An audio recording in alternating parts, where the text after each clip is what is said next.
Hi, how are you? On today's podcast, I brought on my good friend, Kristie Hanke.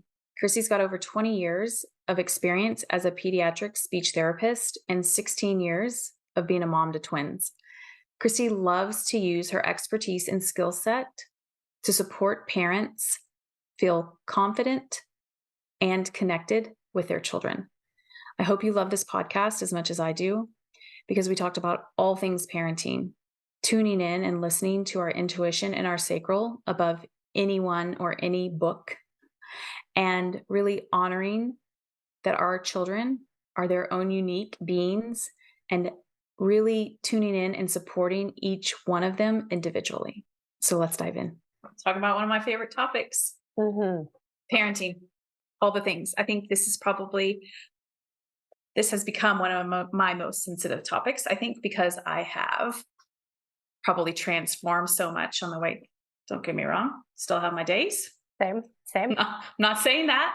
Yep. And also it has been such a, from first about self-compassion and like having compassion with myself, and then having compassion with others, and then learning about human design and how we're all meant to move, through the world differently, and how we can support our children and ourselves through that. So do you want to share a little bit about just your story? Because I want to talk about, I think it's really, I always like to tell the listeners or show their listeners, well, I didn't start where I'm at, right? Right. Same. I started. Go ahead. In the trenches. I mean, I think we were all birthed into this space of just figure it out. So as a parent coach, I often tell people, I feel like I have the reference of guidance and strategy, but I'm in it with you. My kids are almost 17, and many conversations that I have with my parents, I say, if I could go back and do it differently, I would. And I feel like every parent that I get to meet and help support them in their situation gives me an opportunity to kind of hold space for myself and guide them to be their best version. Yeah. But yeah, I get to also have, as much as I have shame for a lot of my story, it also gives me so much compassion because I just think I was surviving. Yeah, I think, and I was. Yeah. Literally. I mean, having twins, you said you had kids, but you had twins. I have twins, yes. Yeah. And so never having twins before, never having children before, I was kind of doing went to 0 to 2 fast track. And as much as I did have a wonderful support system, my husband worked nights. And so at the end of my day was also the beginning of his day. So he was often gone, and my kids kind of got the raw end of me a lot. So not only was I not resourced with strategy, I also wasn't resourced with how to take care of myself. And as a well-conditioned people pleaser, I made everybody else happy and then came home and was not my best self. And I spent many years and a lot of resources trying to change my children and trying to change my situation in order to make myself happy and create the results of success or obedience and less stress. And when all of that didn't work, it was like a big mirror got turned on to me. And I have since said, my children are my best reflection for self-growth. I've learned how to give myself a little bit of time and space, which allows me to be more resourced with patience. I've learned a lot through coaching in just equipping myself with strategies to help me. It's been mostly my son, but for us to just have a relationship. Yeah. Instead of me being an authoritarian over him. I want to go back to a couple of things. One, I think I agree with you. I think our children are our best teachers because depending on, what we all believe, they come to planet Earth and they are these celestial beings, right? Yeah. And we are the ones that try to get them in line, and they are in like perfect alignment already, right? Yes. And we are the ones that are like, no, you need to move all of the things. And I want to say to each of you listening that like, it's not your fault, because we truly have been sold. Like, if you do this, then we can, it's like fixing all of the things outside of us versus, like I ended up recently buying YouTube Premium because I was like, oh my gosh, the YouTube ads are just getting out of control, right? And all of the YouTube ads were like pharmaceutical stuff. And like, so we don't have TV, we don't watch TV. And so, I mean, like, it was just so much. It was just like, oh, this is wrong with you. And this is wrong with you. Take this and take this. And I was just like, oh my goodness. The So conditioning is so deep. It's so deep. So, giving yourself so much love and grace, each of you, that like, this is what we're taught, right? We're taught that there's a magic pill, or there's a class, or there's there's these things that you can do to make it all better. When in reality, right? It's like you said, it's that mirror. It's us being quiet, us being still, us looking at like, oh gosh, what are some of those beliefs that I have? And that was the same for me. I mean, I was totally in survival mode when I worked for my family's business. And I just remember being like, if I could just make it through the day, then I've done like a good job. You know what I mean? Right. Right. And counting down until I had help, And so I have such compassion for old Erin back then, because she just didn't know. She didn't know that she could be like, you know what? I'm not doing this right now. I'm saying no to today, or I'm calling in sick, or all of the million other options I could have chosen. We think we have to do it all. And we think, I mean, I know I used to think I was weak if I asked for help, or Absolutely. Or if, and always kind of circling back to this parenting topic, it's like, if my children act like this, it's a reflection of me. And not even considering that they're just having a bad day. Yes. They're actually the most in tune with their emotions, because they're actually doing what we've been trying to teach ourselves to do. We don't need to schedule our crying. We just need to cry in the middle of the train station, or whatever. And when we don't want to go, we should just say no. Yes. Right. And not be forced to comply with whatever societal norm, quote unquote, societal norm is. I'm like, huge empower of the voice, which is super ironic at times. But it's like, how can they teach us how to just be? Yeah. And I think, I talk about this with money, of like generational trauma. Like, if like my grandparent was actually in the Great Depression, right? So that affected, who he, like raising my dad, and then that affected me. And it's the same thing, not just with money, but with emotions and parenting, right? Like if you were raised by parents that were like, shut it up, or, like my kid has come home before, and she's like, at school, it's like, you get what you get and you don't make a fit. And I'm like, for those of you that aren't watching, I'm like, I have actually said that. My brain wants to explode. There's so much a part of me that it like cowers down when I hear it, because I'm like, I remember those words. I can't tell you how many times I've apologized to my children. Like, I'm so sorry. I feel like there might be a therapy bill that I'll be paying for in the future, But we were taught that, right? Like, that's what we were taught. Like, it's like, it's not an excuse of the behavior. And also it's like a responsibility, right? It's like, I don't want anyone beating themselves up for how we used to be. And also, now that we know, we get to choose differently, right? Like, we don't have to, I know you talked about like guilt and shame for you, and that still comes up for me. And it's like, we don't have to do that to ourselves. Like, we can look at ourselves and be like, gosh, like, that's how you were taught. And also catching ourselves in the moment, or actually in the beginning, it's after the fact. Exactly. I was just going to say, I'm like, for all of the people listening, because I think that was my belief in the beginning, was like, why can't I fix this? Why can't I shift this? Why do I keep defaulting back into these old habits? Because I'm a yeller. I am incredibly vocal, and control was my way of survival. And every time I would do it, I would just have this wave of guilt, like, here you are again, Kristie. And it's probably one of the biggest spaces that I hold for parents, is that space of compassion, and knowing that these habits are deep. Yes. And sometimes that space of awareness it's the most uncomfortable, in my opinion. It's one of the most uncomfortable, but it's like, we're never going to make any progress forward if we don't like hold space for ourselves to do it wrong while we're learning how to do it different. I don't Yeah. like the right or wrong or, Yeah. I know what you're saying though. what felt wrong to me Yeah. In and your what I body, it wanted to doesn't feel shift. good, right? Like it Exactly. doesn't feel good in our bodies. Yeah.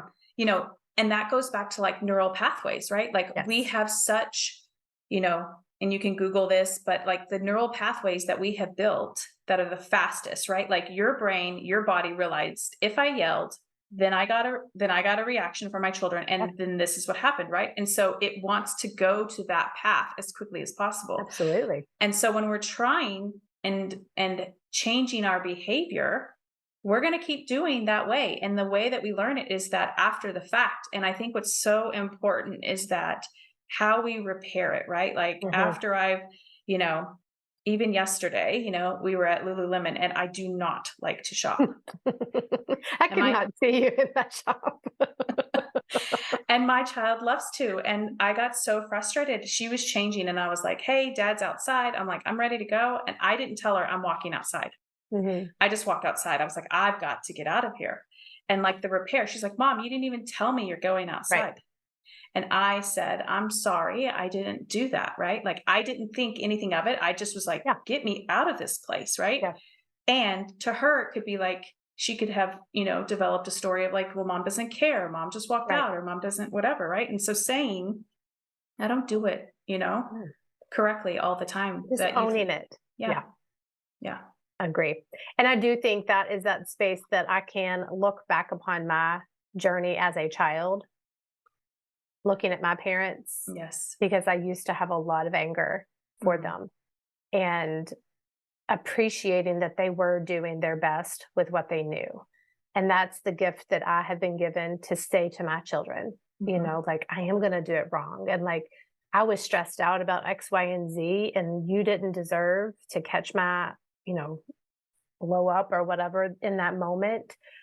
I've been teaching my children how to drive, which is not in my skill set. My daughter will be the first to tell you I'm the worst instructor. It is the most stressful thing for me. And it's like, it's been my most taxing thing lately where I'm like, oh, this is old Kristie showing up again. Yep. Because talk about out of control when a Well, it comes from fear, 16-year-old, right? I mean, that's really, 1,000%, like I think we're going to crash into every single person that we're near. We haven't. but the body thinks it, right? Like I'm terrified. that's okay, right? And I Yeah, think that that is like after we have flipped our lid, you know, and we've come back online, to be able to say like, okay, I was so scared. It yes, doesn't mean that it's yes, okay that I yelled at you. I'm learning how to do it differently. And also like I'm terrified, you know? yeah, And um, you know, when you said about anger for your parents, I think something that I don't think we give ourselves much permission is for us to actually feel that anger that we felt for mm, our parents, you very know? true, very true. That there was a belief that I used to have, like you shouldn't, you know, you shouldn't be mad or you shouldn't get upset. And Yeah, really, really expressing that anger that, you know, why did they do that? Or why yeah, did they like really feeling that? Because we can't really transcend it until we feel it. And yeah, I think a lot of us are really, I'm really good or have been, right? Like at stuffing it down absolutely. Best people versus, pleaser in the world, I don't need feelings. I'm here to make everybody else happy. versus, and this is, I think, the fear too. And I've talked to other people about this. They're like, well, I have so much anger. Like, if I have like 50 years of anger, is it going Yeah, to take me 50 years to get rid of it? You know? And it's like, no. agree. And also like, but it does need to come up and out, right? Yeah, Because the body internalizes it. And I think the other thing, you and I are both emotionally defined in our solar mm, plexus. And so really, really being mindful that our emotional waves and sometimes our sloppiness can affect those that are undefined in their solar plexus. Like they feel, what we feel because they don't have, I mean, yes, they have their own emotions, but like they sense that, right? Yeah. And so really, I mean, I've had to say numerous times, like, it's nothing that you have done. Nobody's done anything. Like, I'm just in this mood today Right.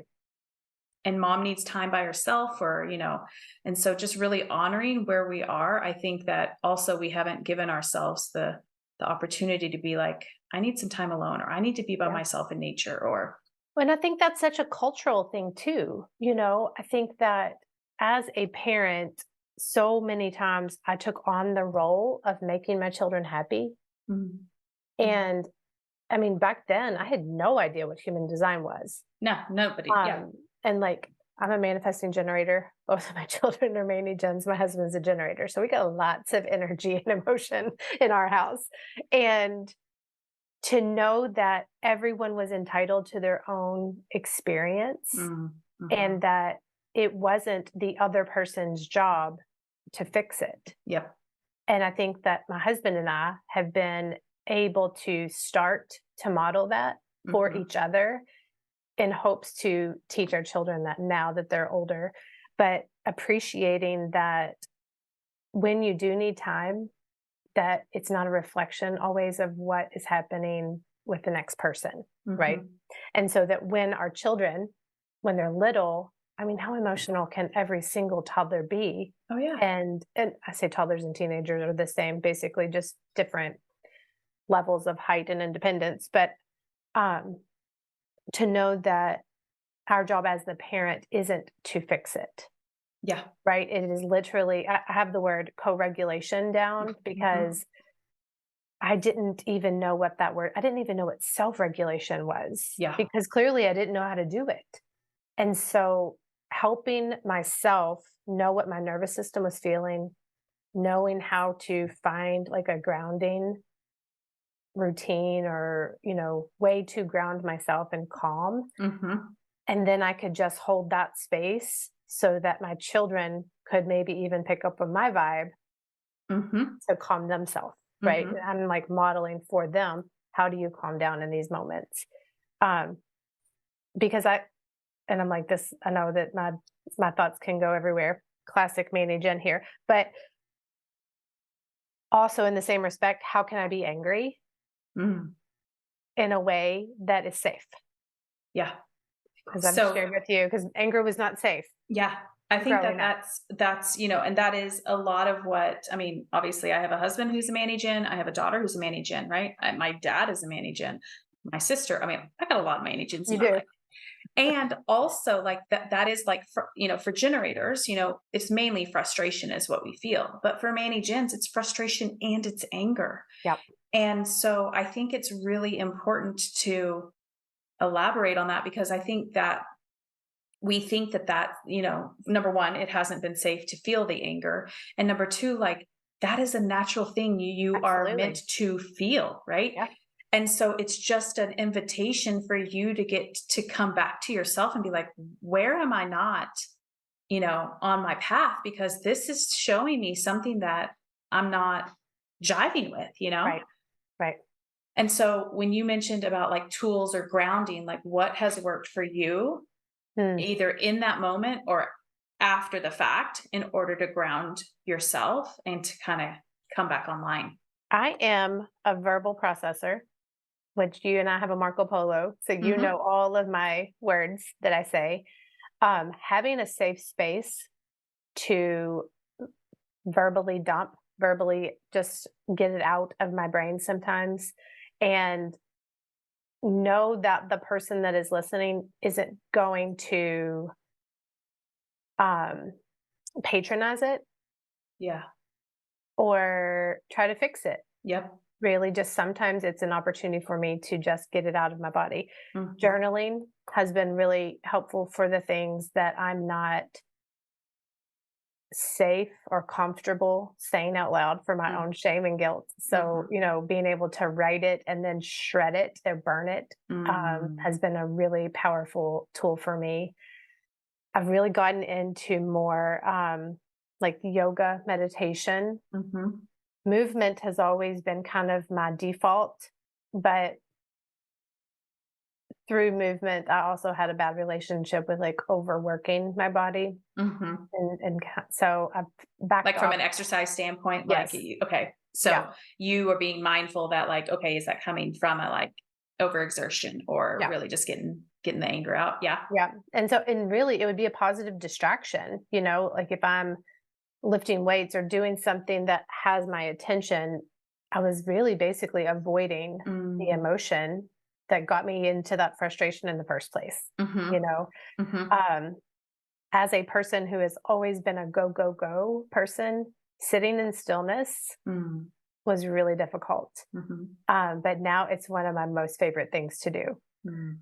Um, so yeah, I do think talking, writing, and the stillness, those are probably my top things to kind of help me calm. Yeah.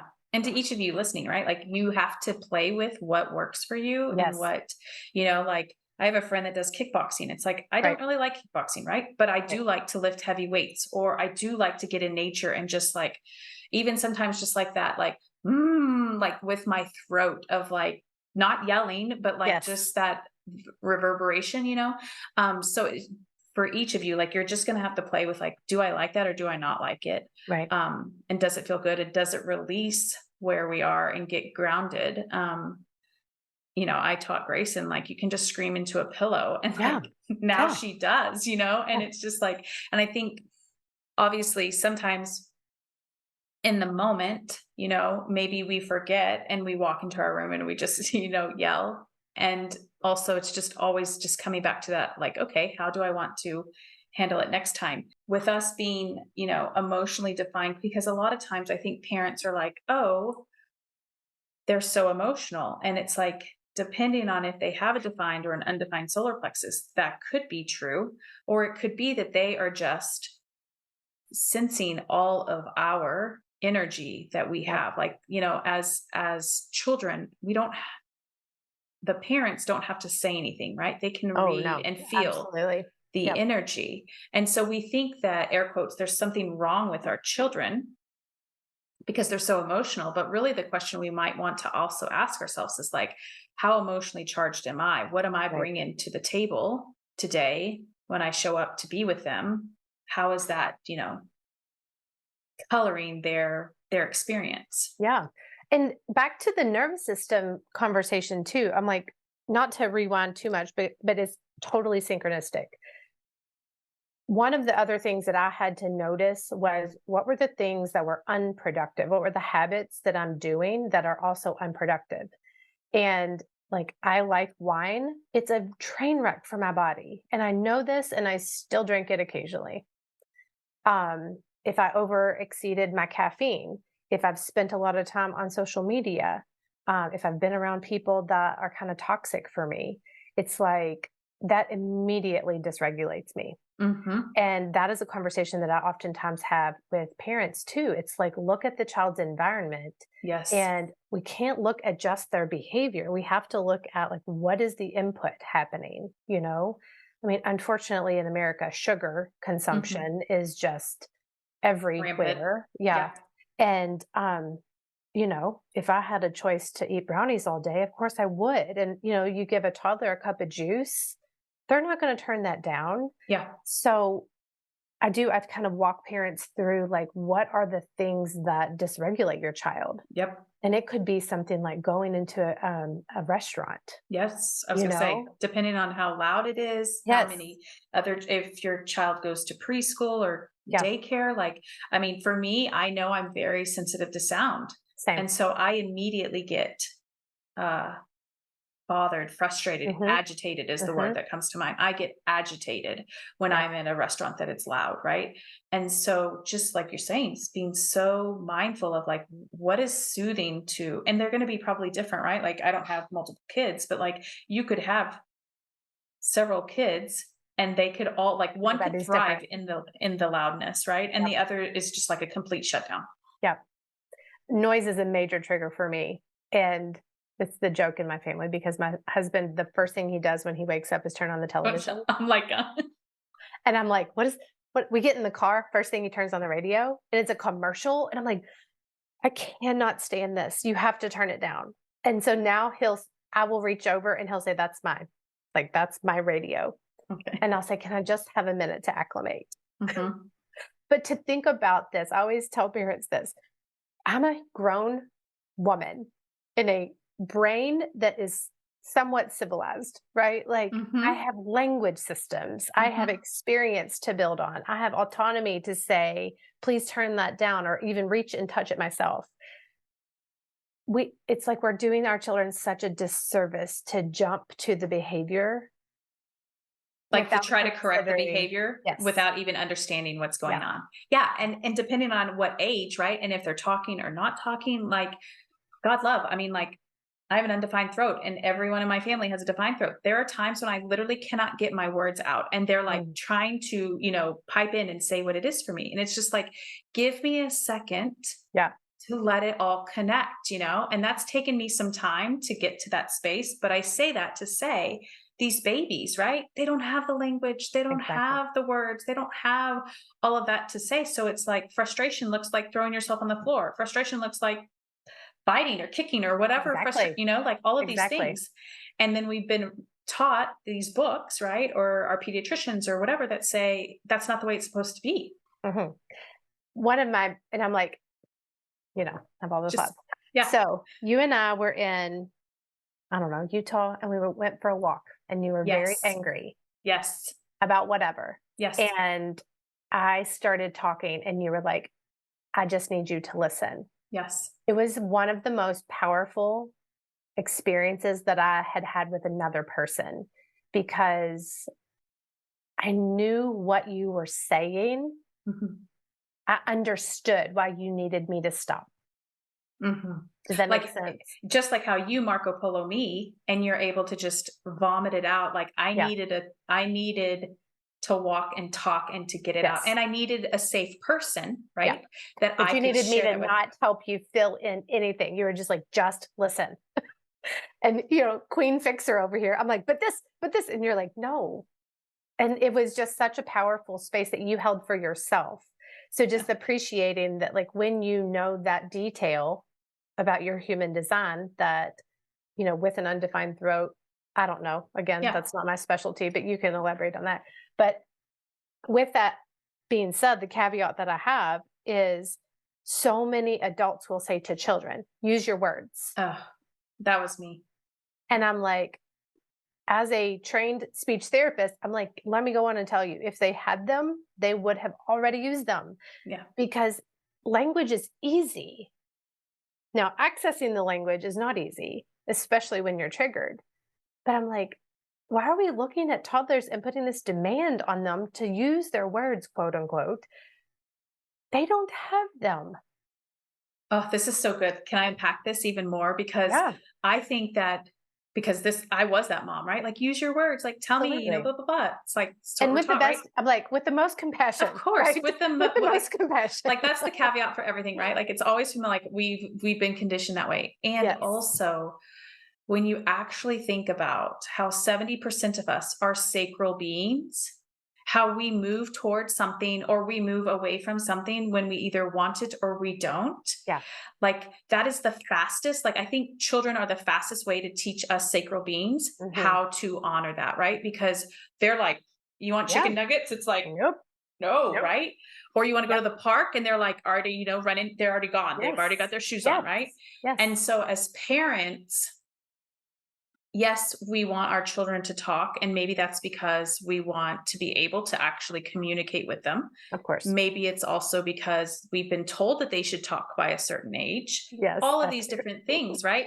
But if we can actually tune into, I feel like we're going back to caveman days a little bit, but I mean, that is when you can learn how to read body language, Yes. we don't necessarily need language. Nonverbal communication is communication. Okay, talk And about that.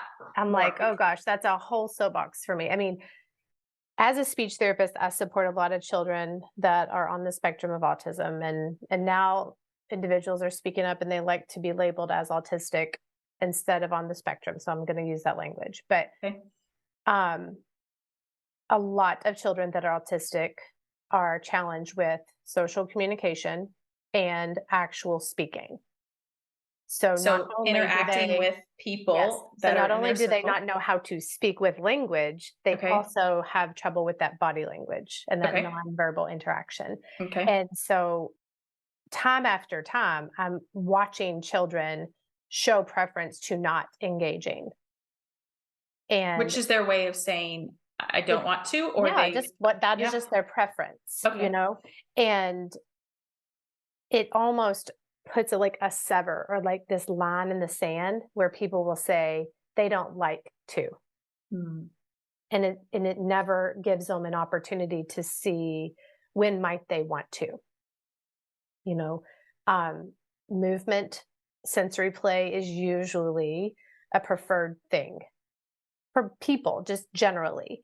And when I take my children that are autistic to the playground and then they get into movement and then they're like, oh, I enjoy you being with me, right? And so getting into their preferences then opens up the space of communication and teaches them, when you lean, we go. When you avoid, we don't. Which Right. I So, wrote down safety, right? yes. That's ultimately what we're really talking about, because Yeah. there have been times that I have, not felt safe to actually say what I want Mhm. to, but my body was for sure like backing away, no, no, Yeah. no. And people have said, well, why didn't you speak up? Mm. Well, if you don't feel safe, right? And just like your children that you help, if they don't feel safe with the parent or with whomever, the circle of friends or whatever it might be, Mhm. we're not going to, right? But Yeah. when you just said, like, oh, when you're on the playground, and like safety is what came to mind when you said they were, um, there's just like something with you and safety with them, you know? Yeah. Um, And I also, to kind of elaborate on that, safety as a term, when we get into like the semantics and the analytics, when I talk about safety to parents, they get a little offended yeah, because it is almost like presuming that they are not creating a safe space for their child. yeah, And I think safety can be so much broader than that. It yes, doesn't have to mean harmful, no, right? An unsafe environment to a child who has a heightened sensory system can mean a loud noise hmm, or them wanting to climb on the bookshelf and the parent telling them no, hmm, which is pretty ironic, right? Because the parent's intention is to keep them safe. hmm. But that breach in like desire. It's like permission to be is what I think of Yes. it as, right? Yes. Like when we feel safe, that is what it feels like for me in my body. It's like permission to be who I am, no matter who I am with, Yeah. where I am, Yeah. whatever, right? I'm okay. And no, and we'll say this till the end of time, no parent intentionally does this, right? No. And but I think sometimes we as parents listen to things and we're like, oh gosh, I do that. And just like you said at the beginning, right? And then we start this shame storm. It's like, Yeah. no, no, no. We can just hear this from a lens of like, oh, okay, right? Just Yeah. awareness. Yeah. I do think that the conversation is just good to bring perspective, Hmm. and I don't think sometimes it's an intentional breach of safety. I think No. sometimes it's a conditioned Hmm. breach of safety. I know that the way I parented my son was very controlling because I was controlled. And I was raised in with the best intentions. I know that, but my dad was because I said so kind of a Yeah. parent. My mom Yep. was because I said so kind of a parent. Yep. So what did I do? Implemented the same strategy. And at no point was my son's environment unsafe Yep. through my lens. He might he might have a different opinion, but with my best intentions, all Yeah. things were safe. But I would guarantee you if I interviewed him right now that he would tell me that he felt unsafe as a child Hmm. because he wasn't ever allowed to be himself. He was Hmm. always shamed for being too loud or, moving too much or whatever. But all of that was through the lens of conditioning, like what I thought it was supposed to look like. And this is so important because there's so many, like with the human design, if you think about like, and there's so many caveats to that, but like if you just look at the 5 energy types, like when you said he's either too loud or he Moves a moves lot. too much, Mhm. right? For people that may not match that energy, I mean, I've even experienced that with my own child and my husband. I mean, Yeah. I have to work on it, but like sometimes it literally feels like he's yelling at me. Yeah. And I'm like, I'm right here. I try not to say you're speaking too loudly. I try to put it back on me and be like, I'm right here. I Oh, can yes. hear you, something of that. But it is bracing the word that I want to use. Like it feels very intense in my body sometimes. And so as children, right? If you have sometimes an energetic mismatch from a parent to a child, like such compassion for both parties, right? Like Yeah. we're trying to parent these children that have their own energy and we have our own energy. And sometimes it doesn't match up. Right. And God forbid you have other things, right? Just parenting alone is its Yeah. own challenge. But Yes. like you have a challenge with your relationship, you might have a health challenge, you might have a work challenge. It's like the world, I think, COVID kind of taught us that. Like Yeah. anything could happen. Yeah. And sometimes we're just, I say this all of the time to my families, like, good job just keeping the little people alive today. Like, has everyone been fed? Have we all had something to drink? You included, mom, you know, and we're all alive, like gold star. Everything else is just bonus points. I'm laughing so hard at this because I just talked to another woman the other day, and we were talking about how we have been conditioned in society of like, go big or go home. Like our Mm-hmm. growth or our money that we make or Yeah. whatever it is has to be like this Yeah. big, monumental thing. And it's like, Yes. why can't I just be like, and today I was Yeah. better than I was yesterday? Like, Absolutely. why can that not be enough? I know. It's the bittersweet thing, in my opinion, of social media. As much as I love social media and just, seeing all of the inspiration and tracking people and like celebrating people that I would never get to like witness in Yes. person, Yeah. it also is so tempting, Yeah. to get, I think, our beautiful brains that are comparison driven. It's like, oh, what if you did this? And if you could just, it's like, it's a little addictive Yeah. sometimes. Yeah. But yeah, I go back to like 6th grade math, I think, 7th grade math, where my teacher was like, keep it simple, stupid. Like we can just keep it really simple and It's that would be true. okay. Yeah. Yeah. And I think this comes back to, I always talk about like, what are your values as a person, as a family? Yeah. And like really getting clear on what does that look like as a family, Yeah. and honoring that might look different than maybe mainstream Western Right. culture or Susie right next door. Your next door. Yep. I'm like checking in with those 4 walls, you know, and holding that boundary, I think, is really hard too, because there have been things that my parents have continued to do. Mm. And I had to learn how to speak up Mm-hmm. respectfully. Mm-hmm. I can do it really much easier for my nieces and nephews. Mm-hmm. I think being a little separated from that, Yeah. I'm but like, that circle isn't that close inside yet. yeah, Yeah. and also hearing the shame that they would impose on me, or maybe not shame, but like the, if I were you, I would have just whatever. And being able to confidently say, that's not my choice. Mm-hmm. And my husband and I had to get real serious with what we wanted so that we could have each other's back with that, with both of our parents. Um, and thankfully, they accepted that. Yeah. And they honored those boundaries. And I might have to remind them periodically about certain things. And there's always the joke of like, I was just kidding. And I'm like, well, it means a Not lot really. to not do that. So thank you. Yeah.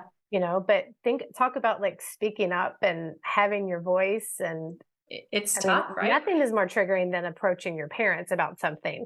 It's very, I mean, I have had to have many conversations. And I want to say that for some of us, where we might have to start is we might actually have to start to go all the way over to the other side, like in terms of Mm, boundaries, right? Like I had to sometimes be all the way over to like, then I'm not coming over at yeah, all, right? Because that was the most loving and protective and nourishing thing yeah, for me and myself and my family, because I didn't have all of the, if you want to call it, all the courage or all of the right. safety or whatever I had in that moment to have that full conversation with them, Yeah. right? Because it wasn't just, "Please stop, okay." It was, "Please stop, why?" Why? And for me to explain myself didn't feel safe. Yep. Um, so I think about that, like the big boundaries of like they're firm at first, like Mm-hmm. the Mm-hmm. deeper distance, and then Mm-hmm. they soften up, Yep. you know? Um, And yeah. that's okay. Um, Like I like that is totally okay, because I think, you know, here we go back to like what we hear, what you like, oh, well, you should just be able to tell your parents. Well, not for, if for the last 40 years you haven't been able to just tell your right. parents, right? So you're not just gonna walk in and be like, we're not doing this anymore. Like Yeah. it doesn't necessarily work that way. Or if, and so building up those higher walls or boundaries, and then like you said, then softening them.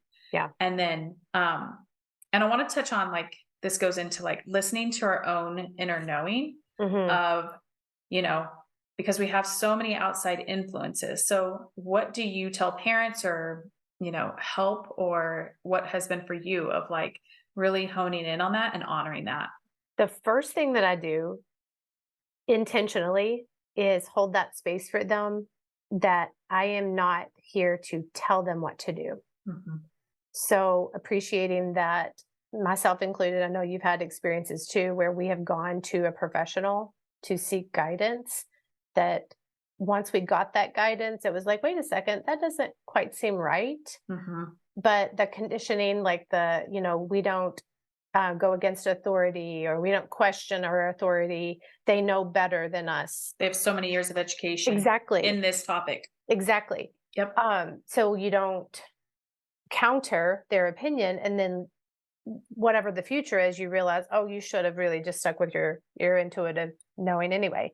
So that's the first space that I hold for parents, is just introduction. I'm not here to tell you what to do. I'm here to be like the buffet of ideas and strategies, Mm-hmm. and we find things that work well for you. Mm-hmm. The joke right now in my family is that I will say things like, "How does that feel in your body?" And I say it so all the time.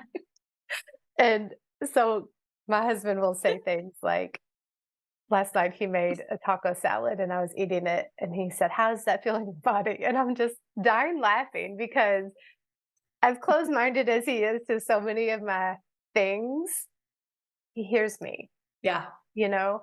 And it's a space that I think I become that person, because Conduit.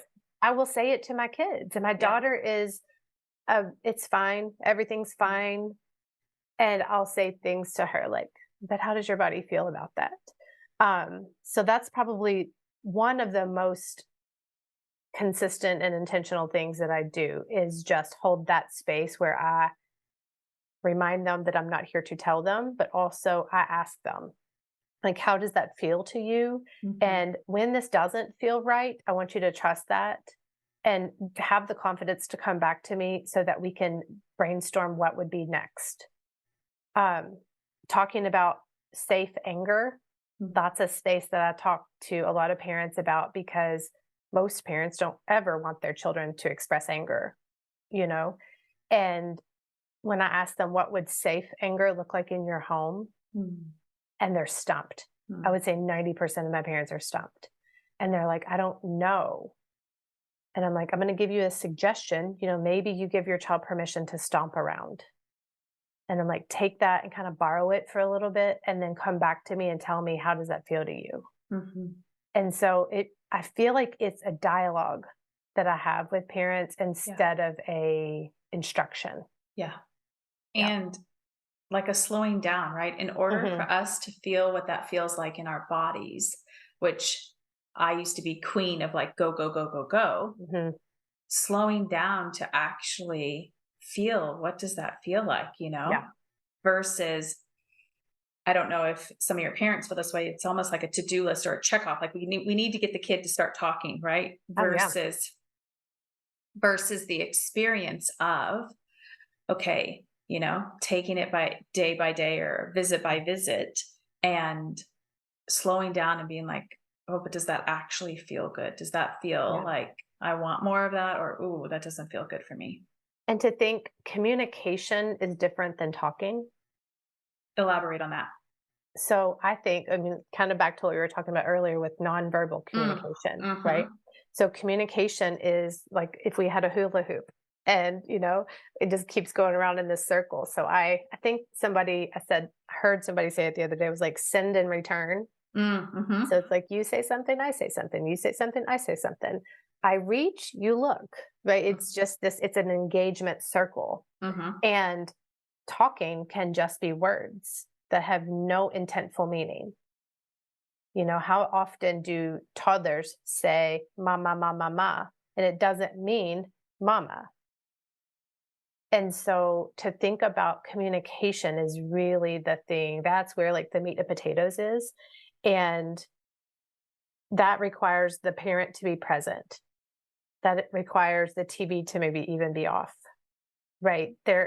We can't be going, because sometimes we miss those communications. What came up to me is I've had so many people sometimes just, you feel like they're talking at you, Yeah. but they're not listening, right? Like Yeah. they're just thinking about what's the next thing they're going to Yeah. say, Yeah. or it's almost like the energy just needs to come out of the body. Just let Yeah. me just vomit it all out, right?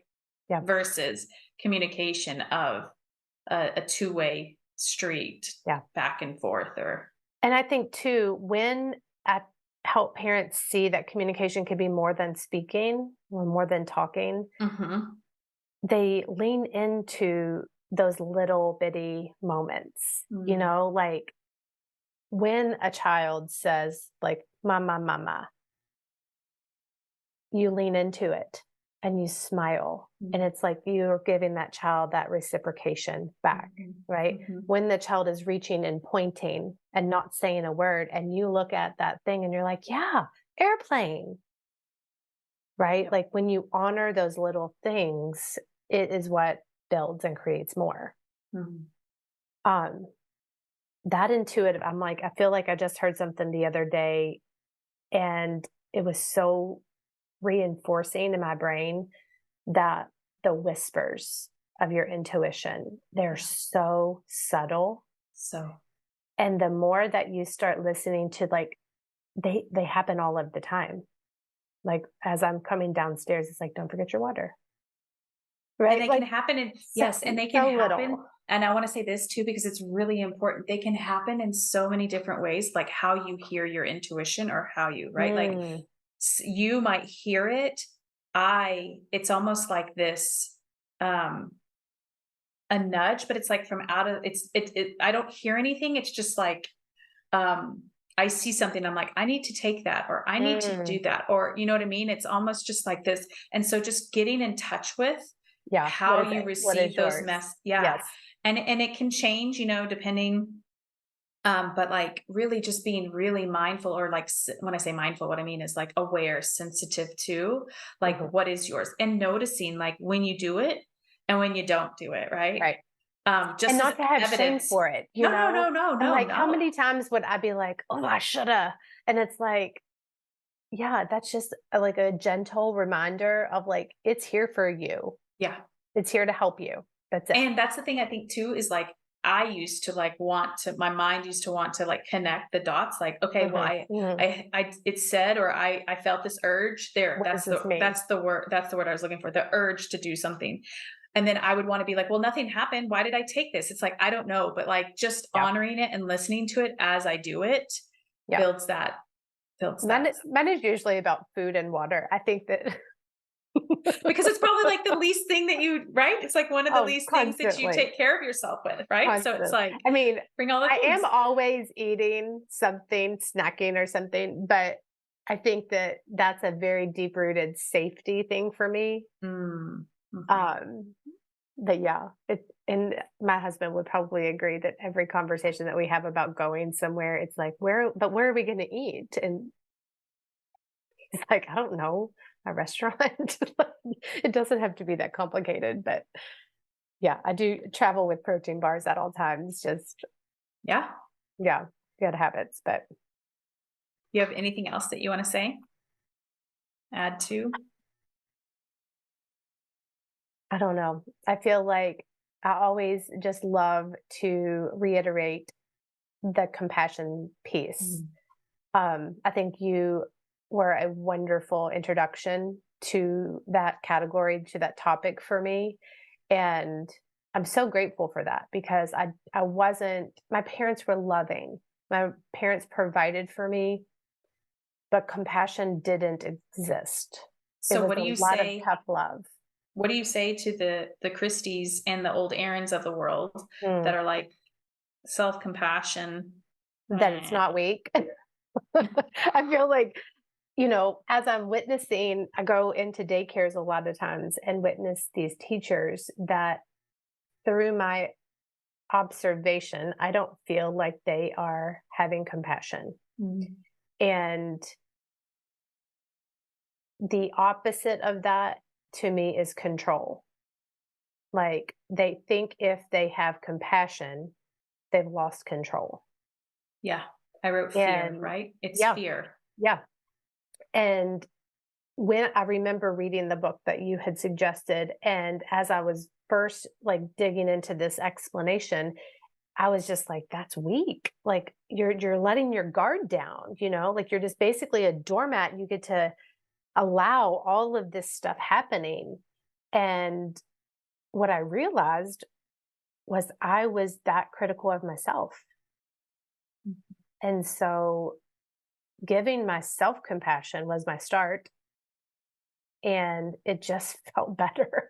It felt better to coexist with myself, to be able to forgive myself when I forgot my water bottle that day, or if I was running late, or, and it just eased up on the critical self judgment, which then overflowed in allowing me to have compassion for other people. But again, like it wasn't starting with other people, No, right?